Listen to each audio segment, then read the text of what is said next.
vlog. Pagkain tayo titigim ng ating tubang combo. Sarap lang. Alright. Expert namin pagkuha ni ate ng tuba. Dapat po ito nakalagay talaga sa tapayan. Ayan, sa tapayan. Kaya lang po, hindi mo makikita. Oo nga naman. Nakadaming diatops ang gusto mo. Sige, okay na yan.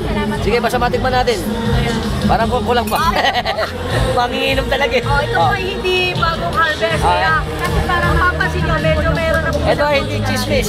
Alam niyo po ba, pagka bagong tigis sa umaga, ito yung matamis. Pero habang umahapon, medyo maasim. Kaya titikman natin. Asin na, mainit po. Gano'n po talaga yung gawa. At saka, Ayan, pasuka na siya. Pero masarap pa rin. hindi pa rin po yung asin niya napasok. Oh, nasa lang. Sarap. Salamat kay ma'am. Cristina Gonzalez. Cristina Gonzalez. Former vice mayor.